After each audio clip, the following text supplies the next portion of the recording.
नाज़रीन, आप सभी का इस्तकबाल है। आप देख रहे हैं हाया जावेद के साथ कश्मीर ऑनलाइन। सलाम कबूल करें।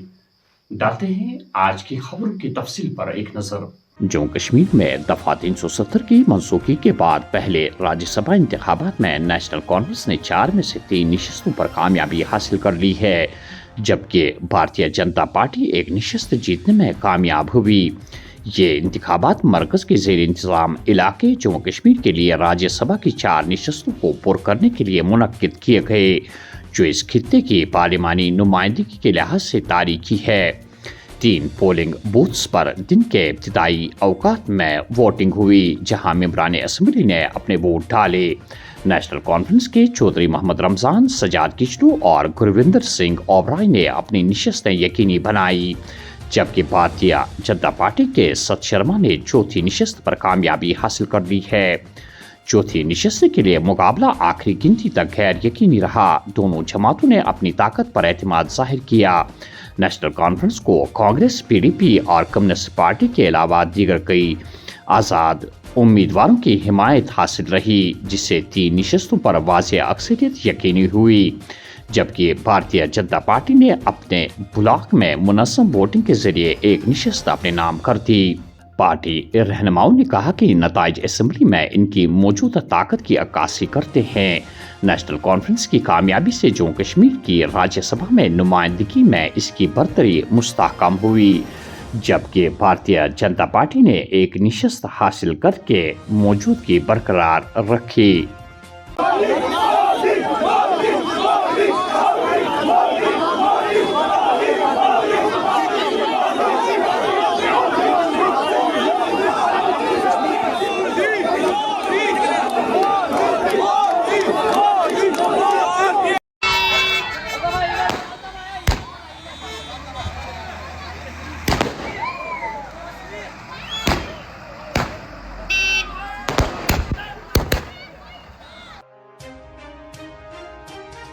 लेफ्टिनेंट गवर्नर का श्रीनगर में NIP कॉन्क्लेव 2025 के इफ्तिताई इजलास से खिताब। हम मुस्तकबिल के लिए तैयार तालीमी माहौलियाती निज़ाम की तामीर कर रहे हैं। कौमी तालीमी पॉलिसी का मकसद अदम मसावत को कम करना और आला तालीम में मौक़ा फराहम करना। ये फ़ख्र की बात है कि जम्मू कश्मीर पॉलिसी को लागू करने में मुल्क पहले नंबर पर है। Lieutenant governor Manoj Sinha. Operation Sindoor तारीख में सिर्फ एक फौजी ऑपरेशन नहीं, बल्कि कौम के हौसले और तहम्मुल की अलामत। दफा 370 की मनसूखी तारीख ही जम्मू कश्मीर में अमन कायम हुआ। अमन के लिए हमारा मिशन उस वक्त तक जारी रहेगा जब तक एक एक दहशतगर्द को हलाक न किया जाए। राजनाथ सिंह।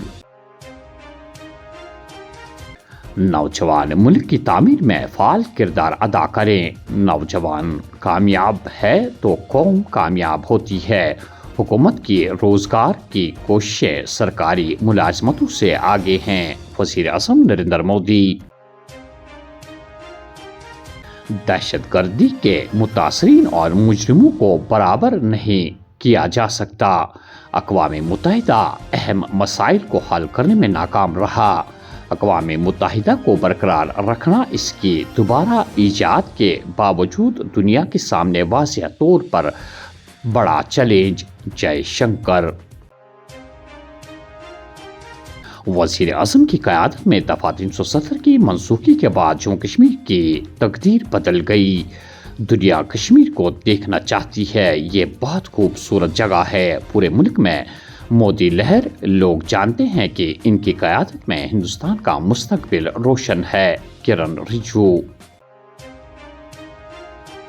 10वीं, 11वीं और 12वीं जमात के सालाना इम्तिहान नसाब में 15% ख़ुसूसी रियायत के साथ नवंबर 3 से शुरू होंगे।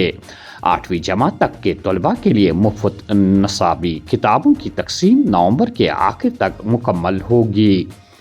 मौसमी सूरत हाल को मद्देनज़र रखते हुए तलबा की आसाइश के लिए तमाम इंतज़ामात मुकम्मल कर लिए गए हैं।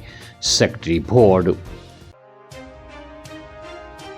جنسی تشدد کے متاثرین کے لیے انصاف کو مضبوط بنانے کے مقصد سے تاریخی فیصلہ، اننت ناگ کی عدالت نے نابالغ بیٹی کی عصمت دری کرنے والے شہری کو عمر قید کی سزا سنائی۔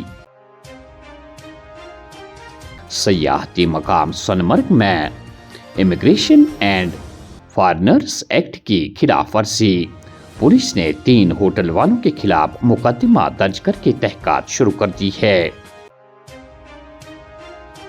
نائک باغ سری نگر میں دن دہاڑے آگ کی واردات رونما، 2 رہائشی مکانات جل کر خاکستر، لاکھوں روپے مالیت کا ساز و سامان راکھ کے ڈھیر میں تبدیل۔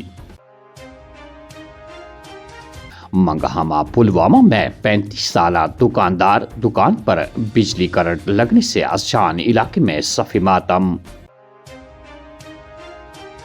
اور آخر میں یہ خبر کہ ترال میں سڑک حادثے کے دوران معصوم بچے کی موت کے بعد پولیس نے ہٹ اینڈ رن کیس حل کرتے ہوئے ملزم کو گرفتار کر لیا ہے اور گاڑی بھی ضبط کر لی ہے۔ تو ناظرین، یہ تھی آج کی اہم خبریں۔ دیجیے میزبان حیا جاوید کو اجازت۔ اللہ حافظ۔